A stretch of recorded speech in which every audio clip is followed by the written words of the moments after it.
Boa noite, meus irmãos. Graça e paz da parte do nosso Senhor e Salvador Jesus Cristo,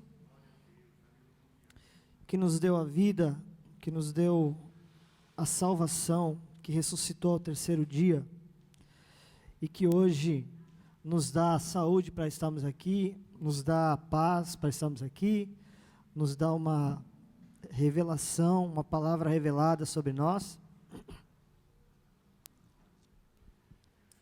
Eu estou com a voz um pouco embargada aqui, né? Um pouco rouca, sei lá. Mas o Senhor vai nos dar a graça para continuar esse tema tão importante, que é a nossa série de mensagens em Apocalipse, e que hoje nós avançamos para mais uma igreja. Hoje nós vamos falar, e se você ainda não conhece, vai conhecer uma igreja de um local chamado Esmirna, que tem muito a nos ensinar. Mas antes de nós lermos a palavra do Senhor, eu quero aqui agradecer ao Senhor, porque Ele tem nos dado uma direção muito abençoada na sua palavra, tem nos dado a essa igreja, a essa comunidade, uma direção muito linda, em todos os aspectos, né? Então está sendo muito bonito o trabalho que está acontecendo em todas as áreas da igreja, e isso nos alegra muito, muito mesmo.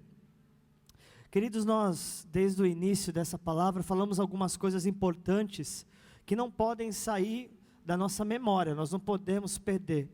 Eu fiquei muito, muito feliz, pastor, que algumas pessoas me deram um retorno muito legal, sobre o que já receberam no seu coração, através dessa palavra.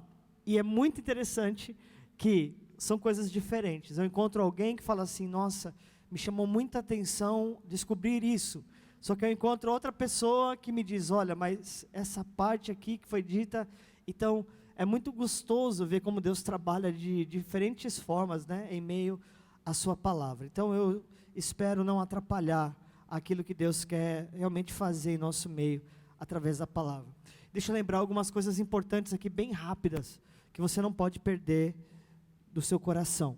A primeira delas é que nós dissemos aqui, que esse livro é muito importante ser estudado, ser orado, ser pregado, ser comunicado na igreja. Em primeiro lugar, porque ele é uma revelação de Jesus. Este livro não é uma ideia humana. Este livro, o autor de Apocalipse não é João, como muitos dizem. O autor de Apocalipse é Jesus. João é só o escritor. João é só o escritor. E ainda temos um mensageiro.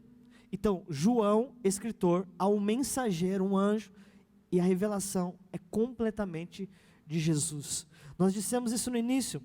Nós dissemos também que se trata de uma igreja dentro desse contexto do primeiro século, logo após a morte de Jesus, o primeiro século a partir da morte e ressurreição de Jesus. É uma igreja que está sendo massacrada, é uma igreja que está sendo açoitada, é uma igreja que não está conseguindo professar a sua fé. Quem professa a sua fé sofre martírio, sofre morte, sofre açoite, sofre prisão.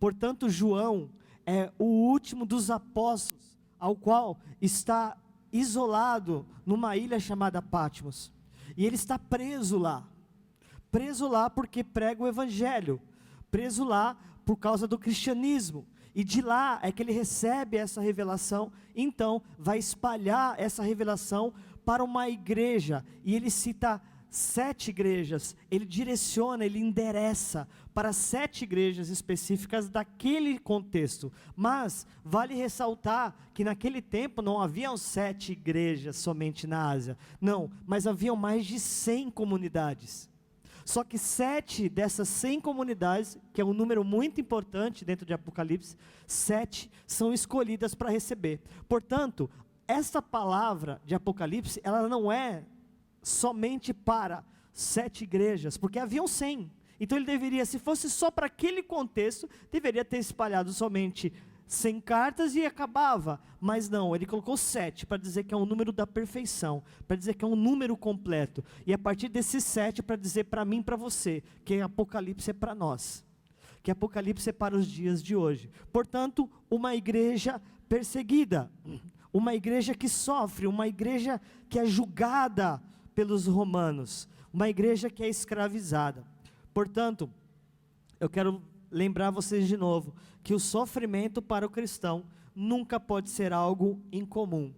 O sofrimento para os cristãos é algo que nós precisamos aprender a lidar com ele, porque para nós, sofrer é também uma questão de salvação. Sofrer faz parte do contexto, amém? Então isso foi algo muito importante que nós deixamos também que Jesus é o centro desta revelação, ele mesmo entrega a revelação e diz, ele é o tema central de Apocalipse, o Cordeiro de Deus que tirou o pecado do mundo. Aí nós avançamos para a primeira igreja, falamos no último domingo sobre a igreja de Éfeso, e a igreja de Éfeso trouxe para nós algo muito especial, muito importante, porque a igreja de Éfeso nos disse que as primeiras igrejas já tinham problema, porque a igreja de Éfeso é feita muita exortação, para a igreja de Éfeso é feita muita cobrança, porque eles tinham desviado do primeiro amor. Logo, imagina, logo do começo, está tudo fresco ainda, está tudo próximo. Eles ainda, eu disse aqui que eles escutam os bisavós ou os tataravós, que mencionavam coisa que eles viram, do Pentecostes acontecendo. Outros podiam dizer até que conhecia alguém que conheceu Jesus. Então vocês entenderam que é muito perto, e ainda assim é uma igreja que se esfriou. É uma igreja que se esfriou. Então eu quis destacar aqui, que nós vamos ao longo do caminho sofrer problemas, e muitas vezes esses problemas estarão relacionados ao esfriamento da fé, e muitas vezes isso vai acontecer por conta de uma perseguição. Mas eu vou dizer uma coisa, tem algo que esfria muito mais a nossa fé do que uma perseguição, é o nosso comodismo. Isso combate mais do que mesmo a nossa perseguição, ou as lutas nos aproximam mais de Deus do que as vitórias, isso é um grande fato. Agora outra coisa importante que nós dissemos, que a igreja sofre porque se esfria, mas logo Jesus dá uma palavra, lembra-te de onde caíste, se arrependa e volte ao primeiro amor, às primeiras práticas. E assim nós encerramos então nossa conversa na semana passada, e hoje nós abrimos então a nossa palavra em Apocalipse capítulo 2, e vamos então entender qual foi a carta de Jesus à igreja de Esmirna. E o texto está a partir do versículo 8, Duda, por favor.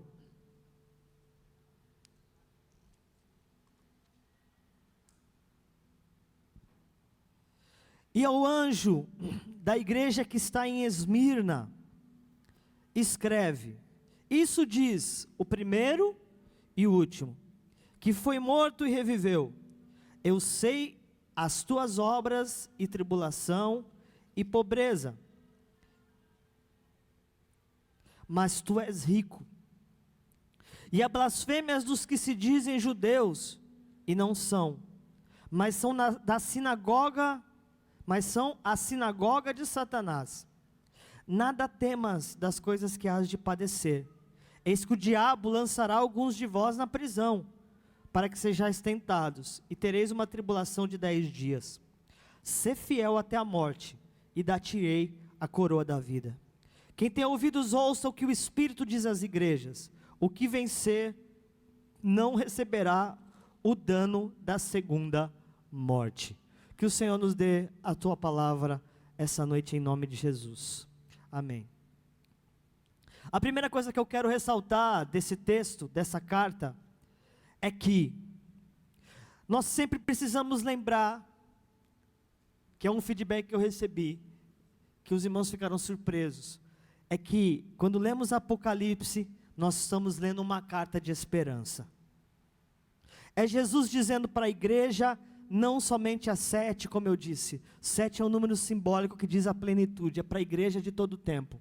E Jesus grita e pede para João espalhar este grito dele, e o grito é: Deus está no controle de tudo, e sempre será cumprido tudo o que Deus planejou desde a fundação do mundo.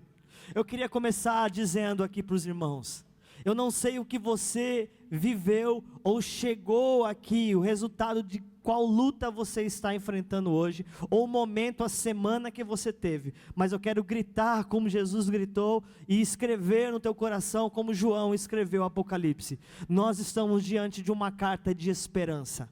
Uma carta de esperança, uma carta que nos dá força. Ler Apocalipse não nos leva para um livro de terror. Livro de terror é o Gênesis, mas livro de esperança é Apocalipse. No Gênesis o homem cai, no Gênesis o homem se afasta do Senhor. O Gênesis termina, como eu disse aqui outro dia, com um velório do pai de José, mas Apocalipse já nos diz aqui: sedes fiel até a morte, e dar-te-ei a coroa da vida. Apocalipse é um livro de esperança. Então eu quero que você hoje, em nome de Jesus, possa levantar suas mãos, fechar os teus olhos e dizer: há esperança, há esperança. Glória a Deus, glória a Deus, aleluia.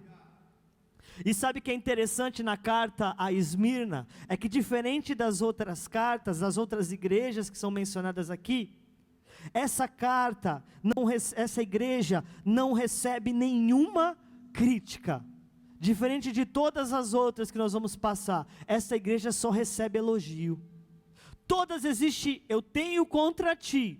Todas existe um ponto de divergência, um ponto em que eles estão fora, mas a essa igreja é dada somente elogios, e nós vamos entender. É uma igreja massacrada. Quando você estuda o histórico, é uma igreja escravizada. E a palavra que eles recebem, por isso recebem, é ser fiel até a morte, e dar-te-ei a coroa da vida. É em meio ao nosso comportamento no sofrimento que nós podemos mostrar ao Senhor a nossa fidelidade. A nossa fidelidade, ela é comprovada no dia ruim. A nossa fidelidade é comprovada no dia ruim. E eu estou muito feliz aqui hoje, porque eu estou vendo um povo que talvez em algum tempo, como eu fiz um dia, tenha levantado os olhos para o Senhor e dito: Senhor, por quê? Eu não sei se alguém aqui, eu não vou perguntar, eu quero deixar só para o teu coração. Mas será que alguém aqui nunca, em um momento de ira, em um momento de angústia, tenha levantado a sua voz aos céus e dito: Senhor, por que você está fazendo isso comigo? Por que o Senhor está fazendo isso com a minha família? Por que o Senhor está fazendo isso com o meu filho? Senhor, por que essa situação não muda? O Guto, faz um favorzinho para mim, coloca um pouquinho mais de som aqui para frente, que eu acho que eu vou falar um pouco mais baixo aqui. Glória a Deus, glória a Deus. Por quê? Obrigado, Guto. Por quê? Por que essa situação não muda? Por que essa situação não reverte? Por que essa situação nunca esse milagre chega? E muitas vezes isso fez nós gritarmos, muitas vezes até contra Deus. Só que eu louvo ao Senhor, porque eu tenho certeza que eu estou diante de um povo que ao mesmo tempo que fez isso, logo depois caiu na real e falou: Senhor, o que eu estou fazendo? Não leva em consideração o que eu disse. Não leva em consideração. E quando nós paramos para pensar então, que a situação que nós estávamos enfrentando, triste, doída, cruel, só que aí nós paramos para pensar que existem pessoas passando coisas piores. Eu já tive que aconselhar, muitas vezes, gente dentro da minha casa, para dizer assim: viu, está ruim, mas deixa eu te contar uma história pior. E entrega uma situação que é muito pior. E de repente, nessa situação muito pior, nós descobrimos que nós somos cruéis em murmurar e reclamar. Mas, como eu disse, eu estou muito feliz, porque ainda que você tenha feito isso, você não blasfemou contra o Espírito Santo, como muitos já temeram, e até pensaram em tirar a vida muitas vezes por conta disso. Você não blasfemou, sabe por quê? Porque você está sentado aqui essa noite para ouvir a palavra do Senhor, e porque há esperança para nós, e há um momento que o Senhor diz: se arrependam e volte ao primeiro amor. Louvado seja o Senhor, porque nós estamos aqui, irmãos, ouvindo, louvando, como disse o pastor Ademir, celebrando ao Senhor, louvando ao Senhor com intensidade. Então, em nome de Jesus, querido, abre o teu coração, porque o Senhor está nos entregando uma carta de esperança e de mudança, para a glória do nome dEle, aleluia, glória a Deus. Valeu. Uma igreja massacrada, mas que permaneceu fiel. Então, em nome de Jesus, eu lanço uma palavra sobre você essa noite. Terão dias terríveis, terão dias tristes, terão dias de luto, terão dias de guerra, mas diante destes dias, seja fiel.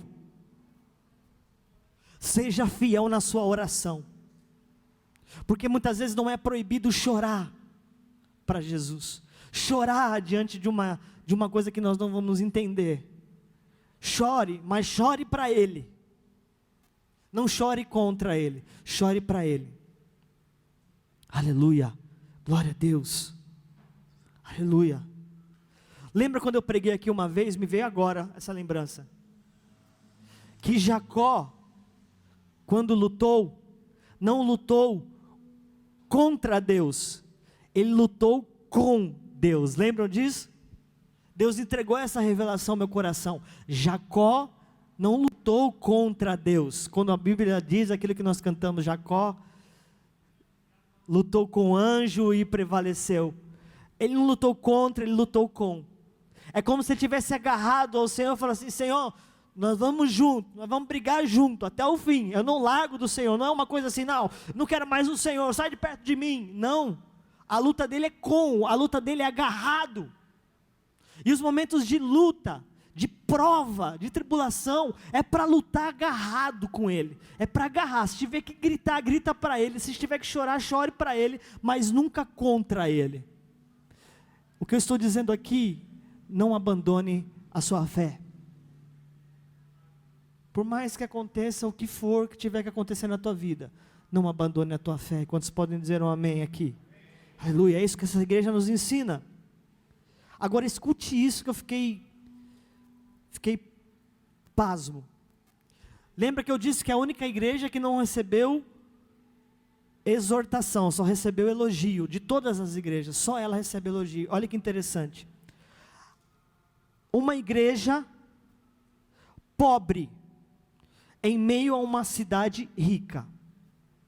Eu disse na semana passada que Éfeso era uma das igrejas mais ricas da Ásia, era uma das cidades luz, era uma cidade próspera, e esta igreja de Esmirna era a segunda, que brilhava os olhos pela proximidade que ela tinha do mar, e por diversas outras coisas, outros detalhes. Era uma igreja poderosa, e o texto que nós lemos disse que era uma igreja que habitava num lugar de riqueza, Esmirna. Só que Jesus disse: é pobre, você se vê pobre, mas vocês são ricos. Das 7 cidades para a qual foi dirigida as cartas, a única que sobreviveu até hoje foi Esmirna, na Turquia, que hoje tem 250 mil habitantes. Todas as outras cidades para a qual foi direcionadas a carta, inclusive com exortação, essas cidades não existem, só existe uma, Esmirna, na Turquia. Sede fiel até a morte, que você vai prevalecer. No dia da angústia, lembre disso: eu vou ser fiel, eu vou continuar, eu não vou desistir.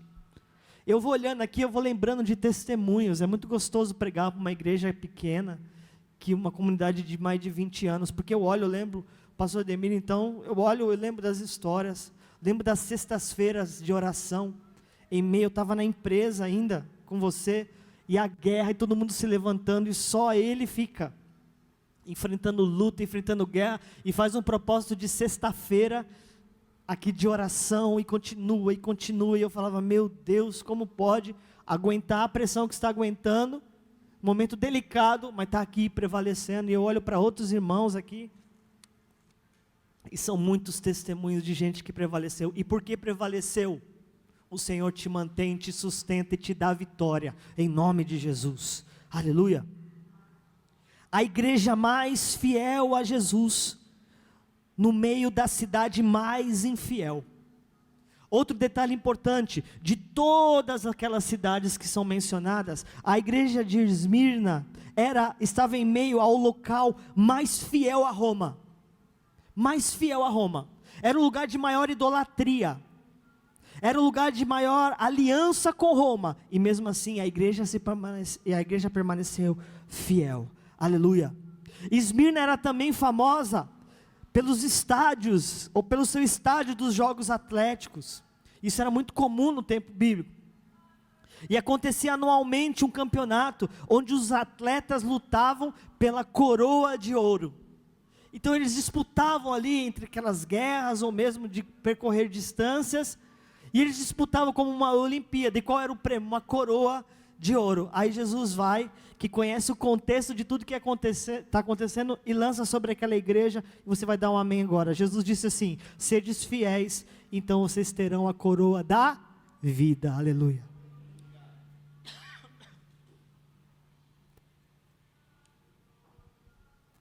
A coroa que eu tenho para vocês não é uma coroa que você vai ganhar. Se fosse para nós hoje, ele fala assim: sede fiéis até a morte, te darei a medalha da vida. Porque nós conhecemos o contexto de medalha olímpica. Na época era um contexto de coroa. E Jesus olha para aquela situação, para aquela coroa: eu tenho algo muito maior do que uma coroa de ouro. Eu tenho para vocês a coroa da vida. Aleluia. Isso é tremendo, isso é maravilhoso.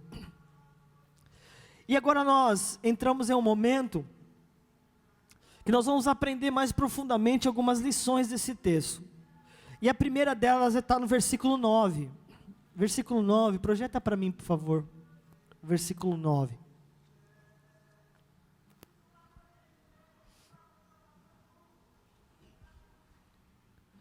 Eu conheço as tuas obras e tribulação. Eu conheço as tuas obras e a tua tribulação. E eu recebi no meu coração assim uma verdade muito forte, que eu carrego para a minha vida já faz muito tempo. E a verdade é o seguinte: cuidado com uma visão cegamente positiva sobre a vida. Cuidado com uma visão cegamente positiva sobre a vida. É muito comum um pregador subir aqui no altar e ele querer sempre arrancar do seu auditório, das pessoas que estão ouvindo, mensagens, ou arrancar do seu auditório um retorno de vibração, de positivo, de glória a Deus. Mas eu quero dizer para os irmãos essa noite, que já faz muito tempo que todo mundo que sobe aqui, que é escolhido de uma forma muito cuidadosa, não traz aqui uma mensagem de uma fé e confissão positiva cega, porque não é sobre isso o Evangelho.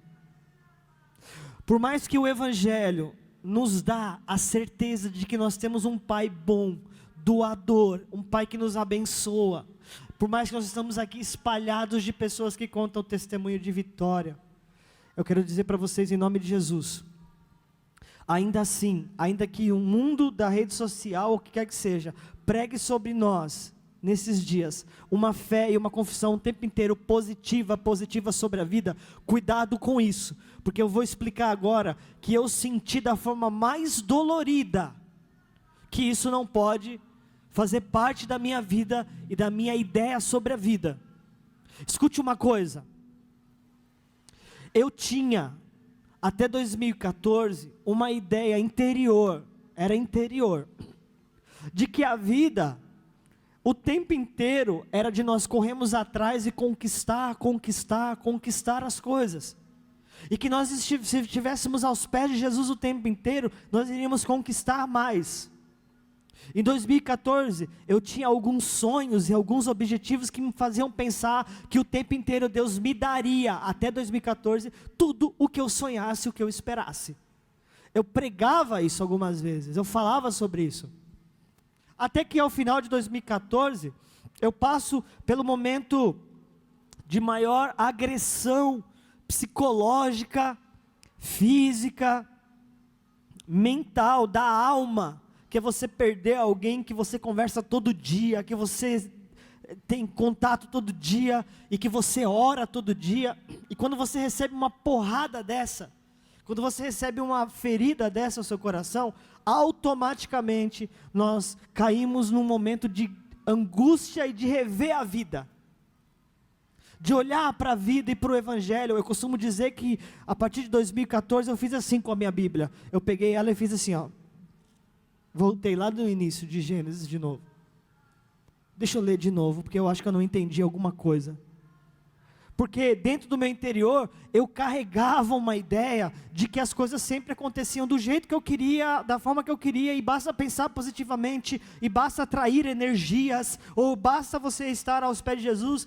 fazer propósito, jejum, oração, até que um momento você descobre que toda oração, todo jejum, todo clamor, não é suficiente para você mudar algo que Deus quer, daquele jeito.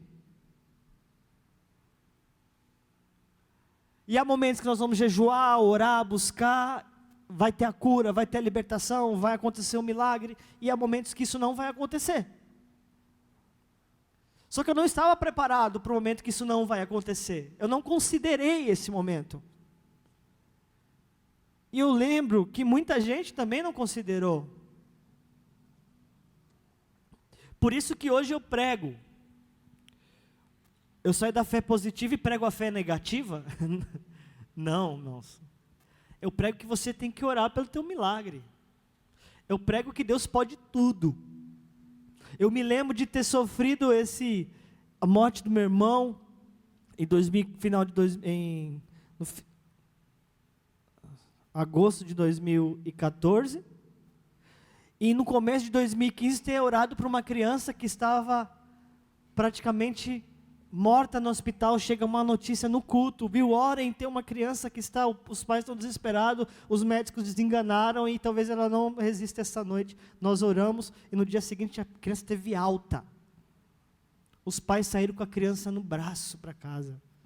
Eu me lembro de uma senhora que morava em frente à igreja, atrás da Praça Márcia Mendes. Essa senhora tinha um tumor, irmãos, na barriga, e que quando eu e o pastor Isaías fomos um dia lá, e quando eu olhei aquela mulher deitada na cama com tumor, e nós levantamos e ungimos o óleo e passamos, eu falei assim, meu Deus, não tem como curar uma pessoa que está numa condição como essa. Ela tomava tramal e ainda gemia de dor, e ela nada conseguia tirar a dor daquela mulher. Irmãos, diante de Deus, naquela semana após a oração, a mulher estava varrendo a rua.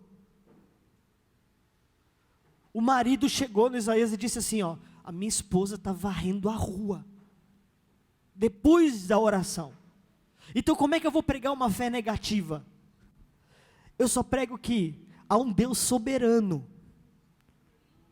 e que nós nunca vamos saber o sim ou não, e o fato é, nós sempre vamos orar para que aconteça um milagre, mas nós nunca vamos desconsiderar que sobre Ele está o controle de todas as coisas, e a Ele pertence o sim, o não e o amém, aleluia. Então por isso que eu digo, cuidado,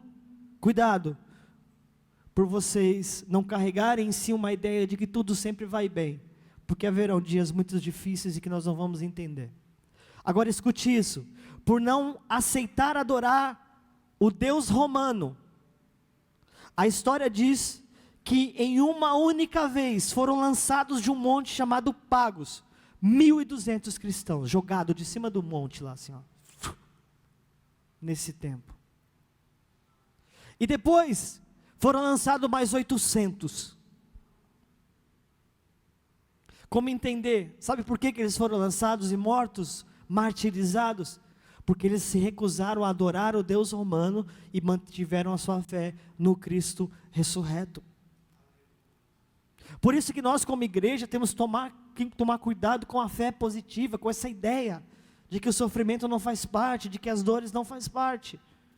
Não considerá-las é ir contra a palavra. É ir contra a palavra. Amém, queridos? Então guarde isso. Cuidado com uma visão cega sobre a vida. Cuidado. Disse a palavra: Conheço a tua pobreza. Interessante perceber que se trata de uma igreja pobre, como eu disse, em meio a uma cidade rica. Uma igreja pobre em meio a uma cidade rica. Como é que se mantém uma igreja pobre em meio a uma cidade rica? É muito interessante perceber, gente, que toda igreja que é plantada em uma cidade, imagina uma igreja no centro de Nova York. Naturalmente é uma igreja que vai prosperar. Porque as pessoas que irão frequentar ali serão pessoas ricas. Só que nós estamos falando de uma igreja que estava plantada numa cidade rica financeiramente, mas foi mantida pobre financeiramente. Mas a respeito desta igreja pobre financeiramente, Jesus disse: vocês são ricos. Por que eles eram ricos? Eu vou dizer por que eles eram ricos. Porque diante da visível pobreza de um povo que estava escravizado, e politicamente, esse povo estava esmagado, porque Roma não via nada que eles pudessem agregar, porque eles não adoravam o Deus de Roma, portanto, eles não pagavam tributos, portanto, o único jeito deles sobreviver, sendo escravizados. E sendo escravizados então, os cristãos de Esmirna viviam de uma forma que Jesus disse a eles: vocês são ricos, pobres aos olhos dos homens, mas ricos espiritualmente e aos olhos de Deus. Vocês são pobres diante dos homens, mas eu tenho algo a dizer: vocês são ricos espiritualmente e ricos aos olhos do Senhor Todo-Poderoso. Portanto, não despreze uma igrejinha, não despreze uma comunidade pequena, e também não exalte grandes templos, grandes construções, grande, cuidado com essa palavra, grande. Não perca seu tempo imaginando que Jesus está atrás disso. Não perca seu tempo, porque eu já entrei em diversas crises. Outro tempo de maturidade da minha vida, pastor, era pensar que se nós fôssemos mantidos num número pequeno, tinha alguma coisa errada, porque nós tínhamos que expandir. Eu me lembro de uma palavra endemoniada que foi lançada uma vez na internet, que eu mostrei uma foto da igreja para um irmão.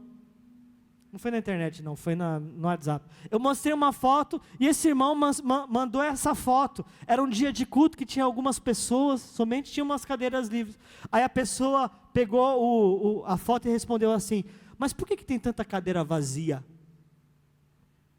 Questionando as cadeiras que estavam vazias.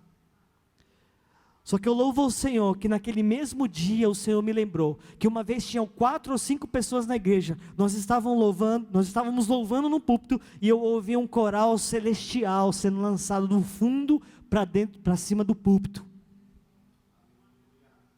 Nesse mesmo lugar, o púlpito era virado para lá, eu estávamos aqui, e aqui eu ouvi sair daquele fundo ali, a Bárbara estava sentada ali, e do fundo dela vinha um barulho como de anjos cantando na igreja. Tinham 4 ou 5 pessoas ali dentro. Então, em nome de Jesus, nós não estamos atrás de uma grande estrutura, nós não estamos atrás de uma conta bancária cheia, nós queremos a presença de Jesus entre nós. É isso que você veio buscar aqui hoje, e é isso que você vai buscar enquanto você servir ao Senhor nesta igreja, em nome de Jesus. Talvez nós não teremos os melhores recursos. Eu tenho alguns sonhos. Quando eu vejo as meninas ensaiando aqui, a coreografia estão crescendo, está cada vez mais lindo, a mensagem está sendo transmitida de uma forma tão maravilhosa, e eu fico pensando, poxa, a gente não tem uma sala para colocar um espelhão para elas assim, e elas poderem ensaiar, olhando o espelho, vendo, porque eu sei que é assim que funciona nas escolas de balé e tal. Meu Deus, eu queria ter recurso para ter uma sala, para ter. Só que se o Senhor disser, não, vai ser aqui mesmo, no púlpito meio caindo, mas vai ser perfeito, vai ser para a glória do Senhor, vai ser para a honra e glória de Jesus, vai ser o melhor. O melhor com os recursos que temos, essa é a palavra. Isso é ser rico. Isso é ser rico. Agora escute uma coisa. Tem um pastor que eu quero aqui, irmãos, inclusive recomendar. É importante essa palavra, recomendar alguns nomes para vocês ouvirem. Eu sei que a André posta bastante coisa dele, deve ouvir bastante. O pastor Paulo Borges. Irmãos, Deus entregou a ciência da palavra na vida desse homem, e ele traz umas mensagens, coisas assim profundas. E uma das coisas que ele falou sobre a questão da riqueza, meu Deus, ele falou sobre o Salmo 37, versículo 25, Duda, Salmo 37, versículo 25, olha que texto importante para a gente entender. Eu nunca tinha pensado dessa forma, é engraçado que a gente ouve as palavras dele, sempre sai pensando assim, meu Deus, mas é assim? Salmo 37, verso 25, é esse o texto? Olha lá, fui moço, e agora sou velho, mas eu nunca vi desamparado o justo, nem a sua semente ou a sua descendência a mendigar o pão. Aí você fala assim, pastor, nós acabamos de dizer que nós podemos então passar por dificuldades, necessidades, a questão não é de riqueza, não tem a ver com a riqueza e tal. Sim. Então, então esse texto, agora escute isso. O justo não passar necessidade não tem a ver com não sentir fome, e sim, não sentir a vergonha de não ter o que repartir. Olha, é um negócio que tem que parar uns segundos aqui e pensar. A ideia do justo não mendigar o pão, não é uma ideia de que nunca vou passar necessidade ou sentir fome, mas a ideia é de que o meu pensamento precisa ser o seguinte, eu sempre tenho que ter o que repartir. O cristão não está preocupado em passar vergonha por não ter o que comer. O cristão ele está preocupado se ele não vai ter com que repartir. Aí ele pega e diz assim, Jesus sentiu fome, só que nunca faltou sobre a vida de Jesus o ter para repartir, nunca faltou o que repartir. Então em nome de Jesus, recebe uma coisa, essa palavra é para justo. Se você for justo diante do Senhor, não é que você vai prosperar, que você vai multiplicar a sua renda. Se você for justo diante do Senhor, nunca vai faltar na tua mesa para repartir com o próximo. Isso é muito forte, isso é muito profundo. O Senhor não está preocupado em nos enriquecer, irmãos, mas o Senhor está preocupado em colocar sobre nós, em nossa mesa, aquilo que nós vamos repartir, porque você não vai para o céu e para a glória do Senhor conforme a sua riqueza, mas o que o Senhor espera quando chegar lá, é o quanto nós repartimos aquilo que Ele colocou sobre nós. Meu Deus! Então nós ficamos orando, pastor, errado, porque nós oramos, Senhor, me faz prosperar, porque eu quero conhecer o mundo, me faz prosperar, porque eu quero ter o melhor carro, a melhor casa, o melhor tudo, Senhor, me faz prosperar para isso. Não é o que Deus quer. Mas Deus quer o seguinte, Senhor, me faz prosperar para mim ter com que repartir com o próximo, me faz prosperar para que eu abençoe a tua casa, a igreja, a comunidade, me faz prosperar para ter condição de quando alguém passar fome perto de mim, eu ter o que oferecer. Essa é a oração que Deus espera, porque é assim que nós vamos chegar. Jesus sentiu fome, nós vamos sentir fome algumas vezes, mas nunca ao justo faltará aquilo que ele tem e terá para repartir. Quantos pegaram a palavra muito comum hoje, essa chave aí? Pegou, irmão? Em nome de Jesus, aleluia. A força de uma igreja não está no seu orçamento, e sim na sua comunhão com Deus Todo-Poderoso. Glória a Deus. Um amém para a gente confirmar isso aqui. Aleluia. Estamos caminhando para encerrar. Agora escute isso aqui. Disse o texto: a blasfêmia dos que a si mesmos se declaram judeus e não são, sendo antes sinagoga de Satanás. Jesus elogia aquela igreja por terem percebido, negado, tirado do caminho deles aquilo que ele chamou de sinagoga de Satanás. Se declaram judeus, ou seja, se declaram povo de Deus, mas não são, sendo antes sinagoga de Satanás. E agora eu vou pegar mais uma carona no Paulo Borges, uma coisa que ele falou, que também arrasou comigo. Quando o diabo quer destruir o povo de Deus, ele não investe em si mesmo. Quando o diabo quer destruir o povo de Deus, ele não se apresenta e se oferece. Mas quando o diabo quer destruir o povo de Deus, ele tenta fazer isso pelo próprio Deus. Eu falei, meu Deus, como que eu nunca percebi isso? Porque a gente fica olhando para a serpente que tentou Adão e Eva, e nós ficamos olhando e ficamos falando, nossa, a serpente foi astuta, hein? Uau, como ela chamou a responsabilidade. Não. Ela virou para eles e disse assim, se vocês comerem, vocês serão como Deus. Ele não ofereceu a si, coma dessa árvore e venham comigo. Coma dessa árvore para vocês ficarem ainda mais perto de Deus. Isso é muito sério. Aí, quando Jesus entra em Jerusalém, falava com o Robson hoje no almoço sobre isso. Quando Jesus entra em Jerusalém, ele tem bar, ele tem lugar de jogatina, ele tem lugar de prostituição. Aí Jesus entrou, a gente imagina, agora ele vai acabar com o bar, vai acabar com a prostituição, vai acabar com tudo. Vai acabar com tudo que tem de errado aqui. Vai acabar com as religiões satânicas, vai acabar com os satanistas. Agora Jesus vai acabar com tudo isso. Não, aí onde ele foi? Na igreja. Ele foi no templo. Aí ele foi no templo, agora eu vou acabar com o templo. Aí começou a jogar a mesa para cima no templo.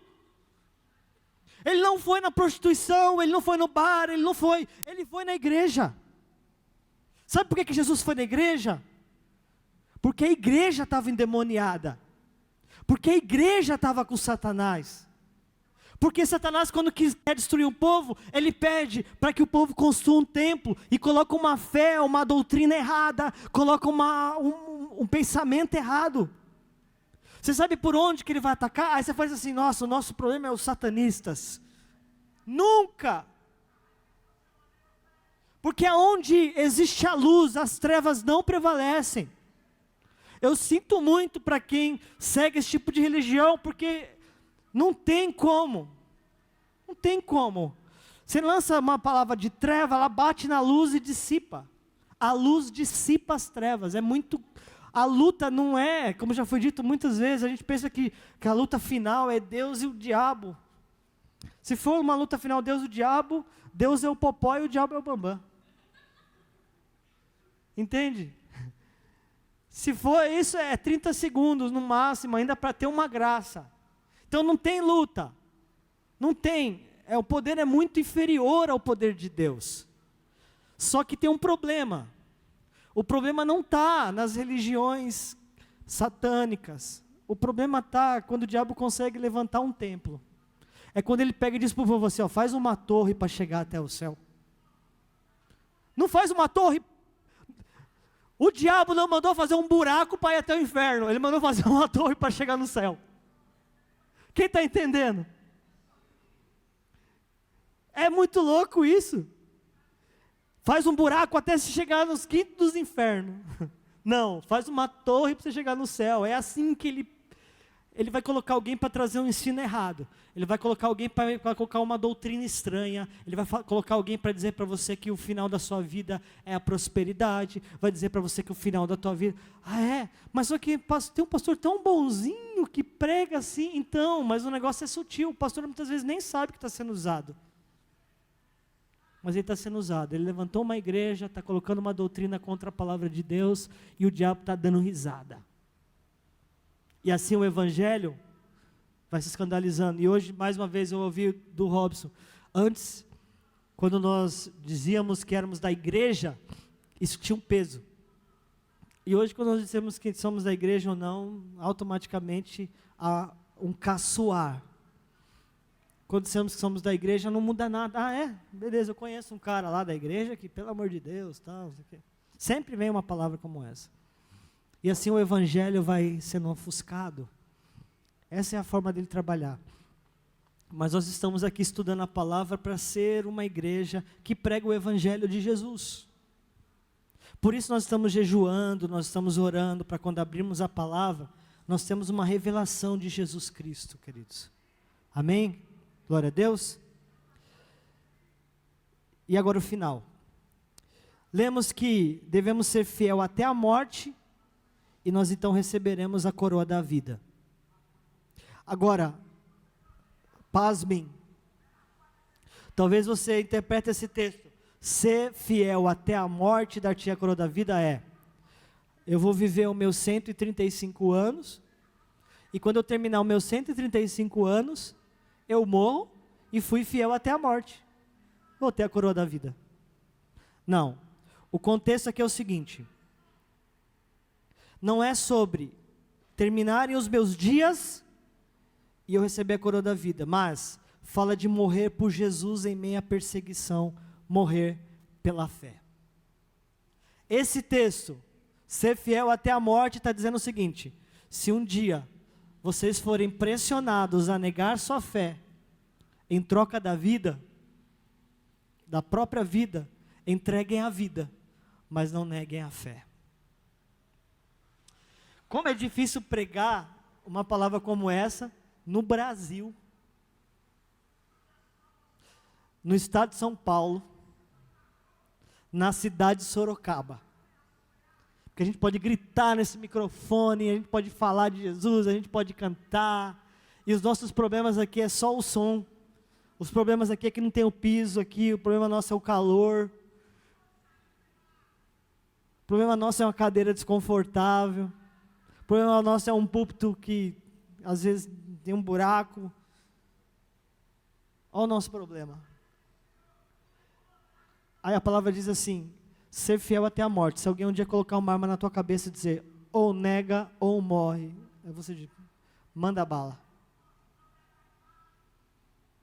A conversa aqui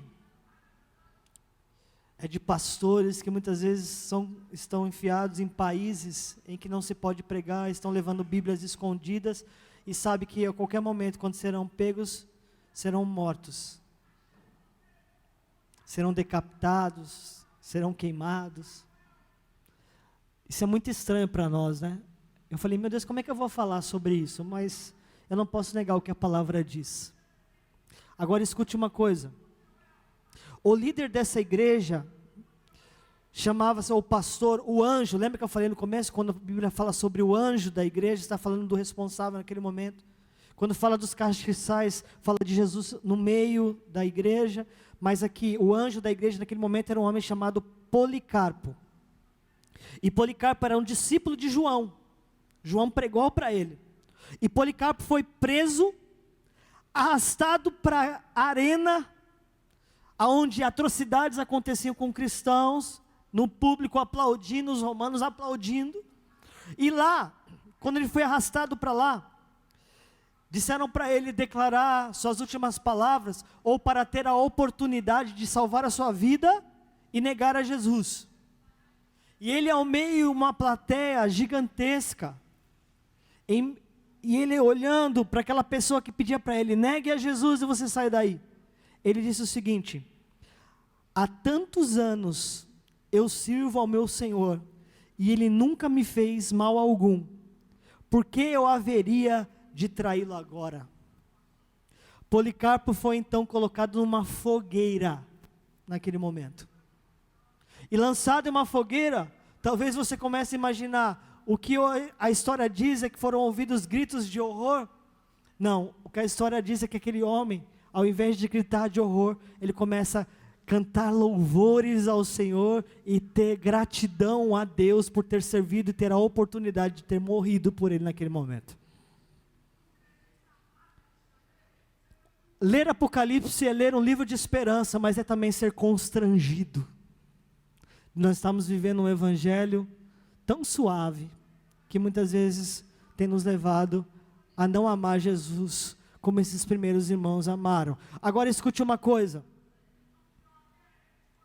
estima-se que do ano 30 até o ano 313 depois de Cristo, do ano 30 até o ano 313 depois de Cristo, foram mortos 5 milhões de cristãos.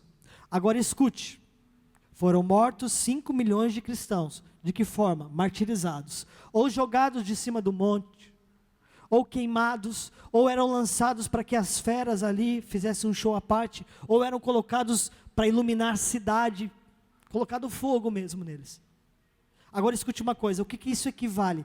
5 milhões de cristãos naquela época, naquele mundo, equivale hoje a 170 milhões de pessoas na proporção da população mundial de hoje. Na população mundial de hoje, que eu acredito que é 7 bilhões de pessoas, em torno disso, equivale a 170 milhões de pessoas sendo mortas desta forma. Agora, você observa que o número do holocausto, que foi algo terrível sobre a humanidade, foi avassalador e ainda é para o nosso coração saber tudo aquilo que aconteceu. É um número que nem se compara ao que aconteceu nesses anos, do ano 30 até o ano 313. 170 milhões de pessoas estariam mortas por não negarem a sua fé. E com essa palavra, eu quero declarar essa noite em nome de Jesus: a nossa fé nunca será negociada. Esses irmãos não morreram à toa. Esses irmãos não morreram à toa. Para eles terem entregado a sua vida, é porque eles sabiam que Jesus morreu, mas ao terceiro dia Ele ressuscitou. Eu quero te convidar a se colocar de pé agora neste lugar, porque nós vamos louvar mais uma vez, encerrar este momento, mas nós vamos louvar hoje pensando e refletindo. A carta de Esmirna é colocada como a carta dos mártires, e a esta igreja, a igreja que mais morreu por Jesus, não negou a sua fé, a esta igreja não foi feita nenhuma crítica, a única igreja. Sabe por quê? Porque a nossa fidelidade ao Senhor, ela é provada no dia mais difícil da nossa vida. A sua fidelidade não pode ser negociada. Escute uma coisa, queridos, nós vivemos um país livre, mas não falta muito para ser imposto sobre nós algumas coisas que ferem a fé cristã. E talvez em algum momento será imposto sobre você, e vai ser colocado na tua frente um emprego, uma promoção, que desafia a tua fé. Talvez você passará os seus anos e nunca ninguém vai colocar uma faca no teu pescoço e dizer, nega, senão você morre. Mas vão ser colocadas na sua vida algumas oportunidades, no seu trabalho, na sua escola, nos seus relacionamentos. Algumas coisas vão se tornando normais. Mas a minha pergunta é, diante de vocês essa noite, a sua fé vai ser negociada ou não? A minha fé vai ser negociada ou não? E o que o Senhor espera de nós? Sede fiel até a morte e dar-te-ei a coroa da vida. Aleluia.